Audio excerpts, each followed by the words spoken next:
नमस्कार, राजधानी लाइव में आपका स्वागत है। मैं हूं आपके साथ हितेंद्र। हरियाणा के स्वास्थ्य विभाग ने सप्ताह के दूसरे मेगा टीकाकरण दिवस पर राज्य भर में कोविड-19 वैक्सीन के 84,950 टीके लगाए हैं। स्वास्थ्य विभाग के अतिरिक्त मुख्य सचिव राजीव अरोड़ा ने ये जानकारी दी है। उन्होंने ये कहा है कि मंगलवार को मेगा टीकाकरण दिवस होता है और स्वास्थ्य विभाग की तरफ से 84,950 लोगों को वैक्सीन लगाए जाने के बाद अब ये आंकड़ा 20,97,282 पर पहुंच गया है। राज्य भर में टीकाकरण केंद्रों की जानकारी साझा करते हुए अरोड़ा ने यह कहा है कि लोगों को कोविड-19 की वैक्सीन लगाने के लिए राज्य भर में 1,181 टीकाकरण केंद्र संचालित हैं। उन्होंने ये कहा है कि वैक्सीन की अधिकतम पहुंच सुनिश्चित करने के लिए इन केंद्रों को रणनीतिक रूप से राज्य भर में अत्यधिक आबादी वाले और यहां तक कि ग्रामीण क्षेत्रों में भी स्थापित किया गया है ताकि कोविड-19 वायरस के प्रसार को रोका जा सके। उन्होंने ये भी कहा है कि वैक्सीन लेने वालों में अधिकांश लाभार्थियों की आयु 45 साल से अधिक थी।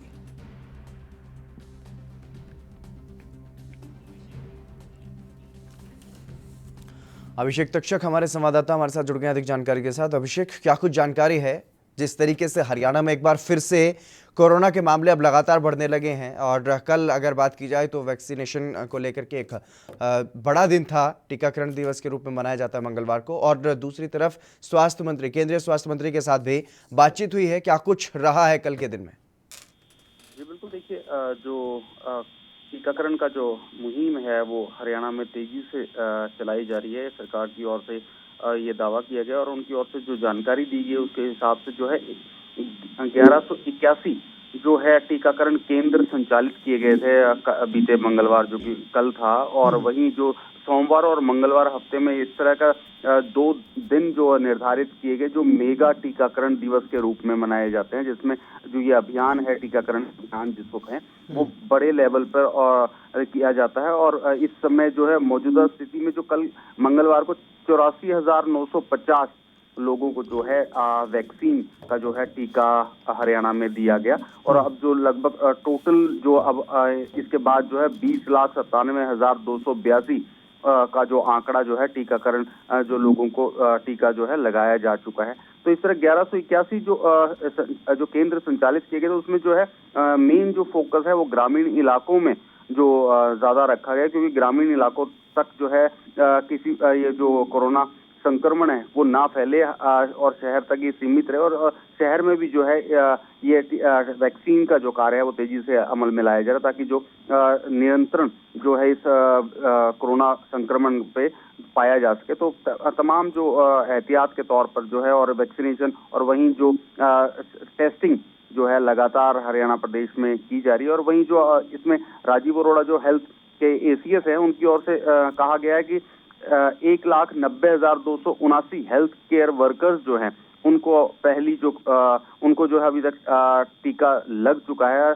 और वहीं पहली खुराक और लगभग 1,15,038 हेल्थ केयर वर्कर ऐसे हैं जिनको दूसरी खुराक जो है दी जा चुकी है। इसी प्रकार 1,20,543 फ्रंटलाइन वर्कर्स हैं जिनको वैक्सीन की पहली खुराक और वहीं 43,916 को वैक्सीन की दूसरी खुराक जो है दी जा चुकी है। और वहीं उन्होंने बोला कि 45 वर्ष से ऊपर 79027 लाभार्थी को वैक्सीन की पहली खुराक और 3,277 लाभार्थियों को वैक्सीन की दूसरी खुराक जो है दी जा चुकी। जब से ये 45 साल से जो ऊपर की जो बात है, जो केंद्र सरकार की ओर से की गई कि जो वैक्सीन है वो 45 साल से जो ऊपर के जो लोग हैं उनको दी जाएगी। वहीं जो कहा गया आज तक जो 45 से ऊपर, जिसमें जो शुरू से जब से टीकाकरण हुआ, लाभार्थियों को वैक्सीन का लगभग जो है 16.23 लाख के टीके जो है की गिनती की जो आंकड़ा जो है वो टीके जो है लगाए जा चुके हैं। तो एक बड़ी मुहिम इसको कहा जा सकता है।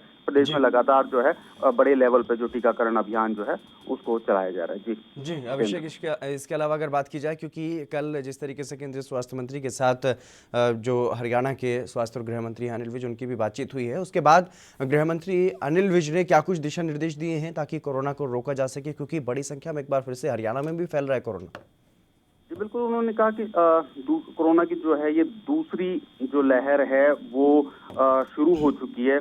और इस समय जो है उन्होंने साफ तौर पे कहा कि 13,000 जो है एक्टिव केस जो है प्रदेश में है और रोज 25 25,000 की टेस्टिंग जो है उनकी ओर से कहा गया कि 25,000 की जो टेस्टिंग है वो की जा रही है, और पॉजिटिव रेट जो है 4.7% जो प्रदेश में जो लोग संक्रमित जो सामने आ रहे हैं और उन्होंने कहा कि जो टेस्टिंग है उसको बढ़ाया जाएगा, ताकि जितनी ज्यादा टेस्टिंग होगी उतने ही जो केस और उतना ही जो प्रदेश का जो स्थिति जो है वो स्पष्ट हो पाएगी। तो उन्होंने साफ तौर पे जो हरियाणा के जो मौजूदा स्थिति में हेल्थ डिपार्टमेंट है किस तरह काम कर रहा है, क्या उनकी योजनाएं हैं, किस तरह का उनका खाका है और किस तरह जो है इसको निजात पाई जाएगी इस कोरोना संक्रमण से, तो उन्होंने इस तमाम ऐसी चीजें उनके बारे में उन्होंने खुल के बताया। उन्होंने साफ तौर पर बताया कि 35 लैब इस समय जो है कार्यरत हैं पूरे प्रदेश में, जो जिसमें है टेस्टिंग और की जा रही है, और करीब 92,000 प्रतिदिन टेस्टिंग की जो है प्रदेश की क्षमता है।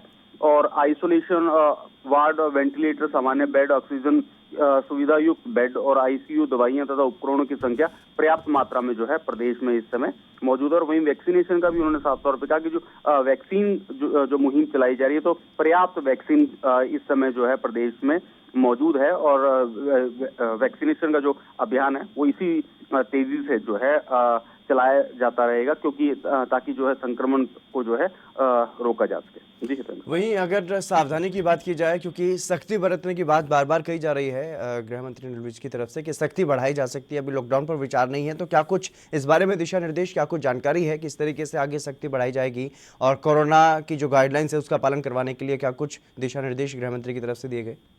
जी देखिए, एसओपी अभी हाल ही में जो है नई एसओपी जो है जारी की गई थी, उसकी पालना करवाने के लिए गृह मंत्री और जो स्वास्थ्य मंत्री अनिल विज उनके द्वारा कहा गया था कि उस क्षमताएं जो है जो कार्यक्रम होंगे उनमें उन्होंने जो निर्धारित जो गिनती है वो निर्धारित कर दी गई है। और वहीं मास्क और सोशल डिस्टेंसिंग आदि जैसे जो एसओपी पहले से जो जारी है, तो उसको जो है सख्ती से पालन करवाने की उन्होंने बात की है। अगर संक्रमण को अगर रोकना है तो सख्ती जरूरी अपनानी पड़ेगी, क्योंकि अगर कोई भी अगर सोशल डिस्टेंसिंग और मास्क और इस तरह के जो मापदंड है जो कोरोना संक्रमण को रोकते हैं उसको अगर उसकी अनदेखी करता है तो उसके साथ सख्ती से पालन करवाया जाएगा। और प्रशासन को साफ तौर पर हिदायत दे दी गई है कि जो इस तरह के अगर कोई कार्रवाई में नहीं अगर मानता और मास्क और सोशल डिस्टेंसिंग का या रूल को जो है तोड़ता है, तो उस पर जो है उसको चालान के रूप में उसको पैसे वसूल किए जाएं, उससे जुर्माना वसूल किया जाए, और वहीं उन पर जो है सख्त कार्रवाई करने के भी जो है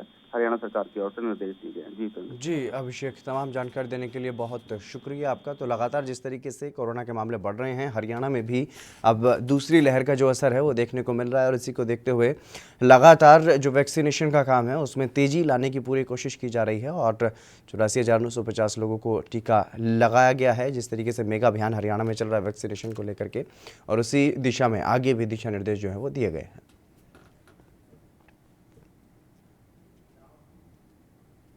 चलिए बढ़ेंगे अगली खबर की तरफ। दिल्ली समेत देश भर में सभी शहरों में एक बार फिर से कोरोना का कोहराम देखने को मिल रहा है। मंगलवार को एक दिन में पहली बार इस साल के सर्वाधिक मामले दिल्ली में सामने आए हैं। कोरोना के 5,000 से ज़्यादा नए मामले एक दिन में सामने आए, और वहीं कोरोना से 17 मरीजों की मौत भी हुई है, जिससे देश की राजधानी दिल्ली में हड़कंप मचा हुआ है। और दिल्ली में अब संक्रमित मरीजों का कुल आंकड़ा बढ़कर के 6,85,000 को पार कर गया है।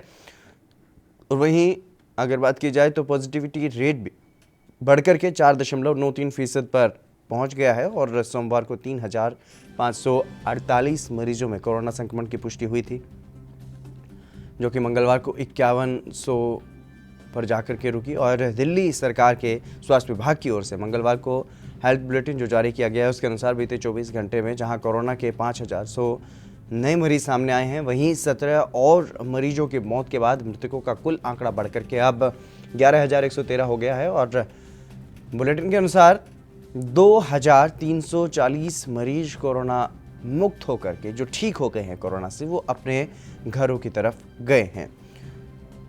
और सोमवार को ये संख्या 2,936 थी। स्वास्थ्य विभाग ने यह कहा है कि दिल्ली में अब तक संक्रमितों की कुल संख्या 6,85,062 हो गई है, और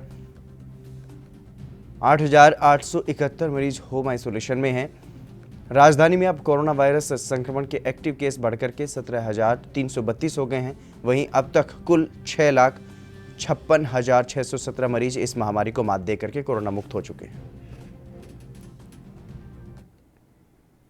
इस खबर पर अधिक जानकारी लेंगे, लेकिन इससे पहले रुकेंगे एक छोटे से ब्रेक के लिए। जल्द हाजिर होंगे।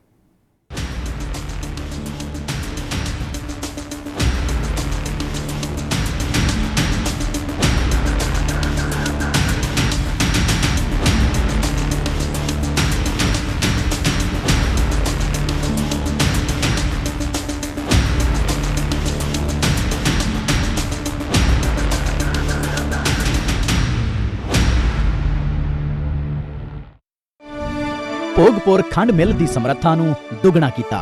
ਬਟਾਲਾ ਅਤੇ ਗੁਰਦਾਸਪੁਰ ਖੰਡ ਮਿੱਲਾਂ ਦੀ ਸਮਰੱਥਾ ਵਿੱਚ ਵਾਧਾ ਕੀਤਾ ਜਾ ਰਿਹਾ ਹੈ। ਗੰਨੇ ਦੀ ਅਦਾਇਗੀ ਸਮੇਂ ਸਿਰ ਕੀਤੀ ਜਾ ਰਹੀ ਹੈ। 4 ਵਰਿਆਂ ਤੋਂ ਕਿਸਾਨਾਂ ਦੀ ਹਿਤੈਸ਼ੀ ਪੰਜਾਬ सरकार। कम ब्रेक और ज्यादा खबरों के साथ देखिए ANB news in channel number पर।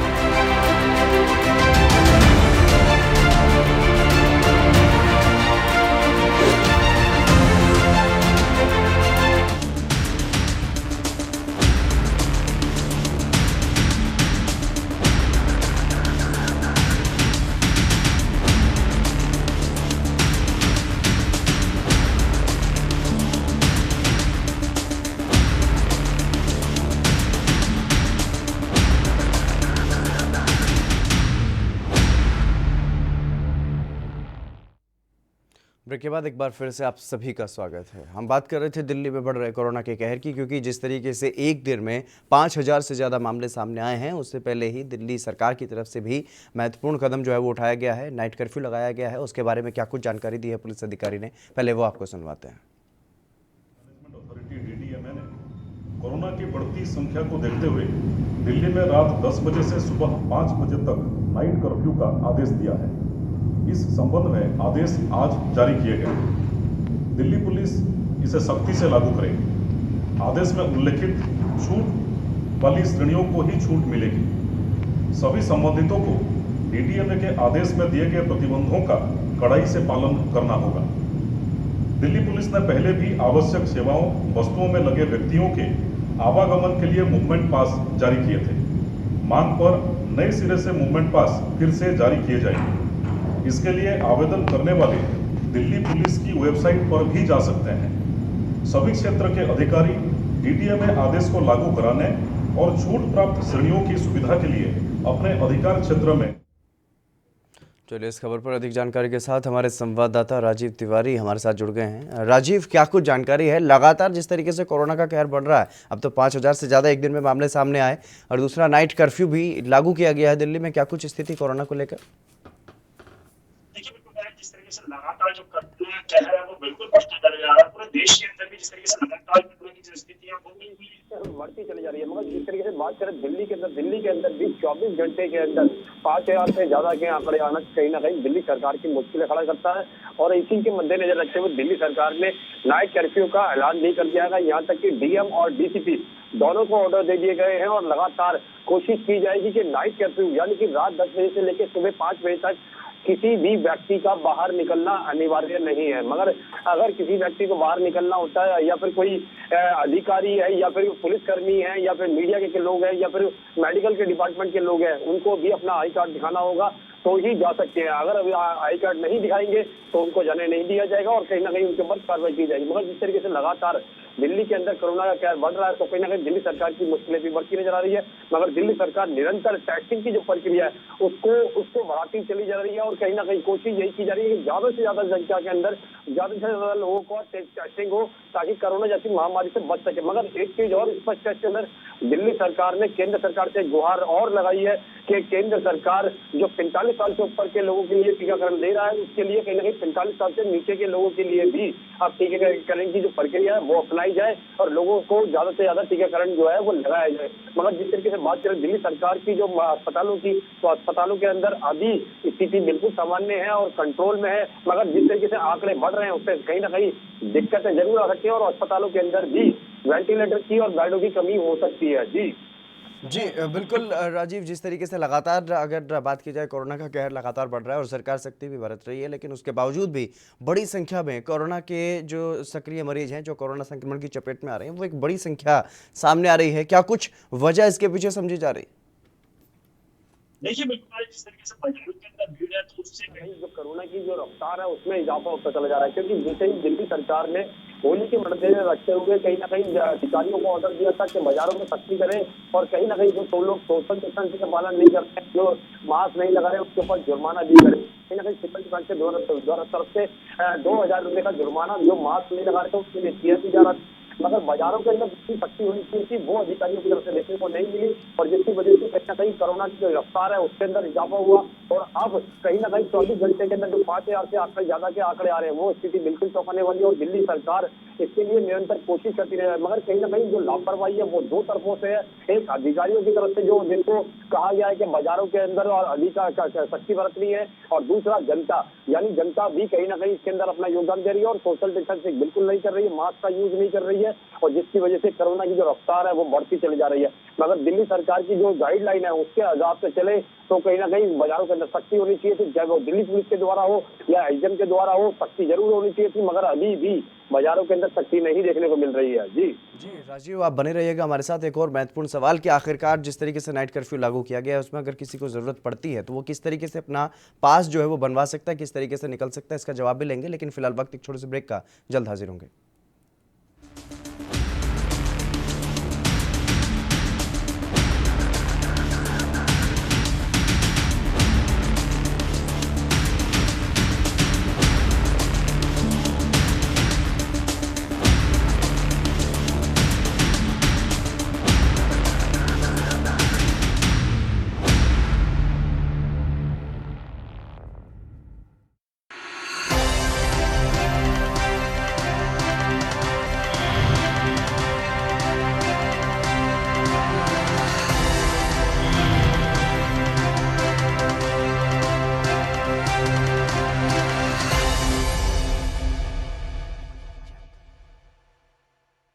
ग्यारह 1197 ਸਕੂਲਾਂ ਨੂੰ ਸਮਾਰਟ ਸਕੂਲ ਬਣਾਇਆ। ਵਿਦਿਆਰਥੀਆਂ ਨੂੰ ਮੁਫਤ ਵਰਦੀ, ਕਿਤਾਬਾਂ ਤੇ ਮੁਫਤ ਸਿੱਖਿਆ ਦਿੱਤੀ ਜਾ ਰਹੀ ਹੈ। 4 ਵਰਿਆਂ ਤੋਂ ਸਰਕਾਰੀ ਸਕੂਲਾਂ 'ਚ ਸਮਾਰਟ ਸਿੱਖਿਆ ਮੁਹੱਈਆ ਕਰਵਾ ਰਹੀ ਪੰਜਾਬ ਸਰਕਾਰ।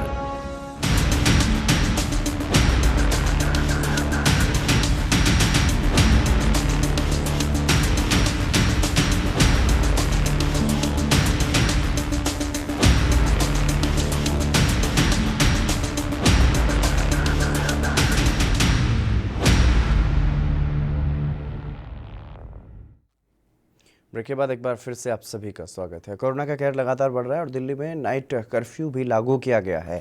राजीव तिवारी हमारे संवाददाता हमारे साथ लगातार बने हुए हैं। राजीव, अगर रात में कोई इमरजेंसी होती है, आपातकाल स्थिति में किस तरीके से लोग बाहर निकल सकते हैं, कैसे उन्हें पास बनवाना होगा, इस बारे में क्या कुछ जानकारी है?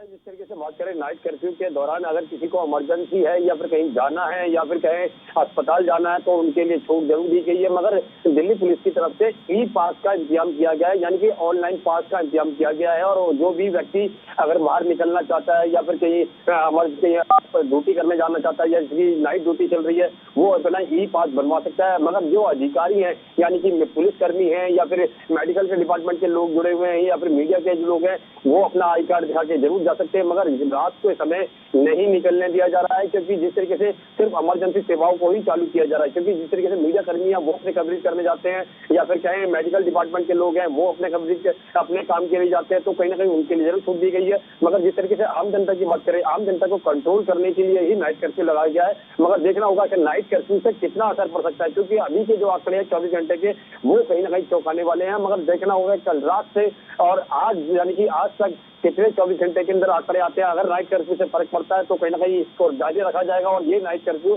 लगभग 30 अप्रैल तक रहने वाला है। मगर जिस तरीके से लगातार दिल्ली सरकार कोशिश कर रही है तो साफ जाहिर है कहीं ना कहीं सख्ती जरूर बढ़ती जा रही है, मगर जो अधिकारी जो सख्ती नहीं बरत रहे बाजारों के अंदर या फिर बाजारों के अंदर नहीं चेकिंग कर रहे हैं उनके लिए भी कहीं ना कहीं सख्ती बरतनी चाहिए और जनता के लिए भी और अधिकारियों के लिए भी।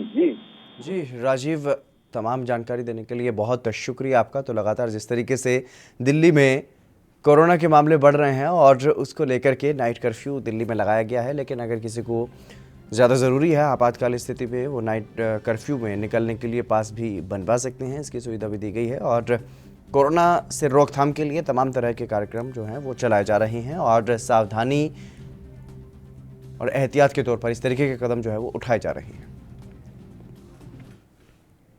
चलिए बढ़ेंगे अगली खबर की तरफ। महाराष्ट्र में भी पिछले 24 घंटों में कोविड-19 के 55,000 से ज़्यादा जो मामले हैं वो सामने आए हैं। लगातार अगर बात की जाए तो देश भर में जिस तरीके से कोरोना के मामले बढ़ रहे हैं उसमें सबसे ज़्यादा अगर कोई प्रभावित राज्य है तो वो है महाराष्ट्र। महाराष्ट्र में लगातार जिस तरीके से कोरोना के मामले बढ़ रहे हैं और उसी की वजह से अब महाराष्ट्र में अगर बात की जाए तो 55,469 नए मामले सामने आए हैं कोरोना के और 34,256 लोग डिस्चार्ज किए गए हैं। और वहीं राज्य में कोरोना के कारण 297 लोगों की मौत भी हुई है। देश की आर्थिक राजधानी में भी कोरोना चरम पर है। मुंबई में अगर बात की जाए तो पिछले 24 घंटे में कोविड-19 के 10,030 नए मामले सामने आए और इस दौरान मुंबई में कोरोना से 31 लोगों की मौत भी हुई है।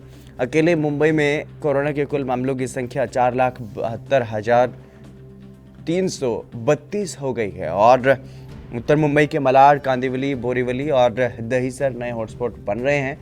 भारत में सबसे ज़्यादा कोरोना का संक्रमण महाराष्ट्र में ही फैल रहा है। इन दिनों उत्तर मुंबई के मलाड, कांदिवली, बोरीवली और दहिसर नए हॉटस्पॉट बन रहे हैं और उत्तरी भाग में कोरोना के बढ़ते प्रभाव को देखते हुए मनपा और पुलिस प्रशासन लॉकडाउन को सख्त करने के निर्देश वहां पर जारी किए गए हैं। यहां पर मात्र केवल आवश्यक सेवाएं ही खोली गई हैं।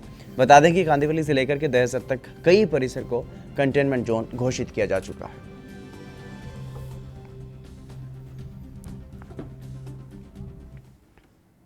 मुरारी सिंह हमारे संवाददाता हमारे साथ जुड़ गए अधिक जानकारी के साथ। मुरारी, क्या कुछ जानकारी है, क्योंकि लगातार जिस तरीके से कोरोना के मामलों में बढ़ोतरी हो रही है और अगर अकेले मुंबई की बात की जाए तो 10,000 से ज़्यादा मामले और मुंबई सर्कल की अगर बात की जाए तो 18,000 से ज़्यादा मामले एक दिन में सामने आए हैं। काफ़ी गंभीर स्थिति बनी हुई है। जी हितेंद्र, ये कहना गलत नहीं होगा। एक बार फिर मुंबई सहित महाराष्ट्र के हालात खराब हो चुके हैं। 24 घंटे में 55,000 का आंकड़ा, मतलब देश में जो आंकड़े आए हैं उसमें आधे आंकड़े ये महाराष्ट्र के हैं। इस तरीके से महाराष्ट्र सरकार पिछले 15 दिनों से लगातार आह्वान कर रही थी, अपील कर रही थी और जिन चीजों का डर लोगों को दिखा रही थी, बता रही थी, आज वही परिस्थिति बन चुकी है। इलाके खुले हैं लेकिन दुकानें बंद हैं। जरूरत जो सेवाएं हैं उसे चालू रखा गया है। प्रतिदिन एक नया इलाका जो है का शिकार हो रहा है और बड़े पैमाने पर संक्रमण पाए गए हैं। तो कह सकते हैं कि मुंबई का जो उत्तर मुंबई है वो अब कहीं न कहीं हॉट स्पॉट आ रहा है, जो मनपा सहित काफी कठिन होगा क्योंकि इलाकों में तुरंत के इलाके ज्यादा है। जी मुरारी, क्योंकि जिस तरीके से सख्त दिशा निर्देश जरूर जारी किए गए हैं सरकार की तरफ से, लेकिन उनका पालन करवाने के लिए क्या कुछ कार्रवाई की जा रही? पालन करवाने की बात करें तो मुंबई पुलिस की तरफ से जैसे ही आदेश जारी हुआ उसके बाद मुंबई पुलिस चप्पे चप्पे पर तैनात हो गई है। पिछले साल की तरह अब रोडों पर जो है कि कैंप बनाए जा रहे हैं, स्टैंड बनाए जा रहे हैं पुलिस की तरफ से।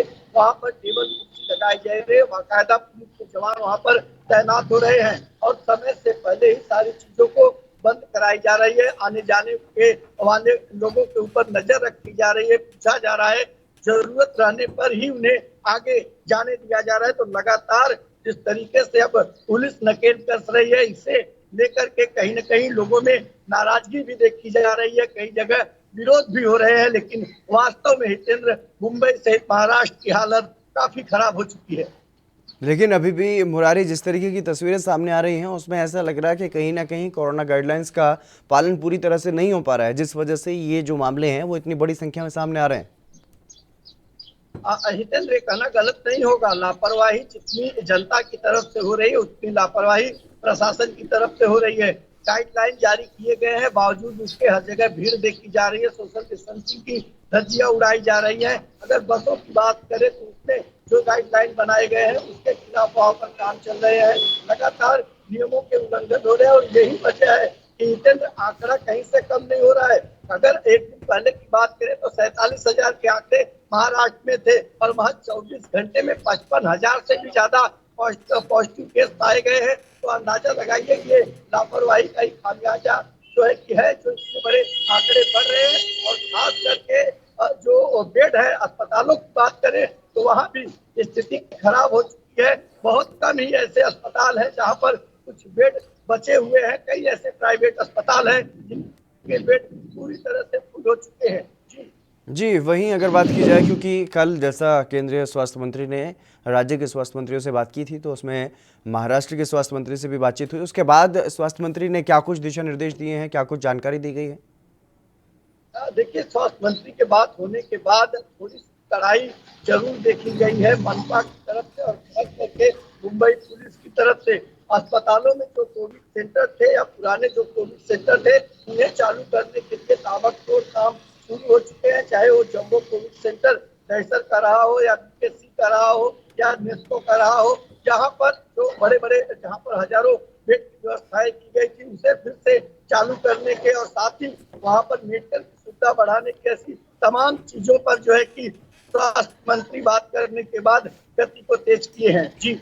जी मुरारी, तमाम जानकारी देने के लिए बहुत शुक्रिया आपका। लेकिन लगातार जिस तरीके से कोरोना के मामलों में बढ़ोतरी हो रही है, वाकई चिंता बढ़ा देने वाला है। और जिस तरीके से अगर बात की जाए, देश में सबसे ज़्यादा जो मामले सामने आ रहे हैं वो अकेले महाराष्ट्र से सामने आ रहे हैं। और महाराष्ट्र में भी मुंबई एक ऐसा केंद्र बना हुआ है कोरोना का, जहां पर बड़ी संख्या में कोरोना से संक्रमित लोगों के मामले जो हैं वो सामने आ रहे हैं। और ये आंकड़े अपने आप में वाकई डरा देने वाले हैं। लेकिन बावजूद इसके आम लोग जो हैं अभी भी लापरवाही बरतते हुए दिखाई दे रहे हैं। और प्रशासन की तरफ से भी कहीं ना कहीं चूक जो है वो देखने को मिल रही है, जिसकी वजह से अब लगातार बड़ी संख्या में कोरोना से संक्रमित होने वालों का जो आंकड़ा वो सामने आ रहा है। और लगातार जिस तरीके से कोरोना के मामले बढ़ रहे हैं उसको लेकर के बार बार चिंता जाहिर की जा चुकी है। राज्य के मुख्यमंत्री ये भी कह चुके हैं कि लॉकडाउन लगाने पर भी विचार किया जा सकता है।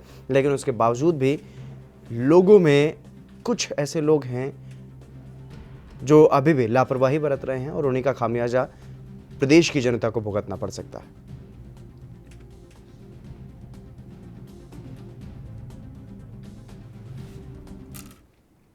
चलिए, बुलेटिन में बस इतना ही। आप बने रहिए ANB न्यूज़ के साथ।